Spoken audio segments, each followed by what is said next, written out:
safiirka Soomaaliya oo fadhiya dalkan Kenya Maxamed Cali Ameeriko oo la hadlayay warbaahinta ayaa sheegay in ay wali socdaan baaritaano ku aadan xariga xogayaha saddexaad ee safaaradda Soomaaliya Ilyas Yusuf Farsame oo maalintii shanaad u xiran dawladda dalkan Kenya kadib markii looga shakiyay inuu xiriir la leeyahay fal argagixiso oo dhawaan ka dhacay magaalada Nairobi. dawladda Kenya ayaa wada dadaalo ku aadan adkeynta ammaanka guud ee dalka iyadoo ay jiraan dad Soomaali ah oo loo xiray kiiskan hase ahaatee wali ay socdaan baaritaano lagu ogaanayo cidda ku lug leh. safiirka Soomaaliya Maxamed Cali Ameeriko ayaa ka hadlay xariga Ilyas Yusuf Farsame marka khamiistii la soo dhaafay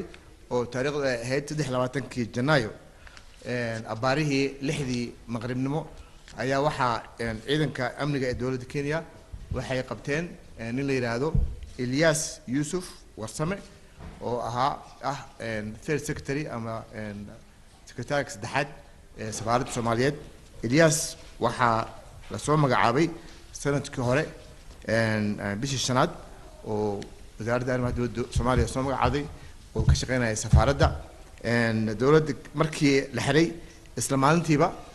safaaradda ku-xigeenkayga Siyaad Maxamuud Shire waraaq ayuu qoray oo u qoray dawladda Kenya oo aan ka codsanayno ninkaas la xiray arrintiisa oo diblomaasiga ah in mataqaanaa nala soo ogeysiiyo sababta loo xiray iyo xaalkiisa. isla maalintiiba ku xigtay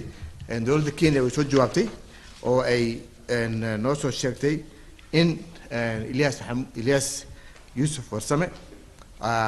uu haystay dhalasho Kenyan ah oo uu yahay nin Kenyan ah marka dabcan waa garan kartaan oo mataqaanaa asoo Kenyan ah ayay waxay dhaheen wax hadda lagu haysto waxa weeye mataqaanaa baaritaano iyo case oo la baarayay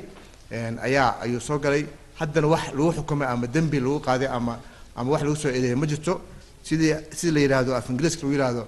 everybody is innocent until proven guilty. qof kasto dambiile ma aha ilaa xukun lagu xukumo marka maadaama aan noo shaqeynayna baaritaanka wuu socdaa waxaan rajeynayaa insha Allah in case-kaas uu sida ugu dhaqso badan u dhamaado. dawladda Kenya waxay ku adkaysanaysaa waxa weeye maadaama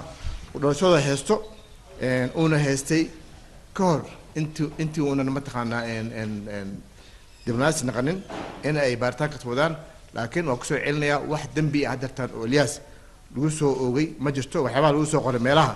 oo washaayada iyo leeyahay waa mataqaanaa argagixiso iyo waxaas iyo waxba kama jiraan.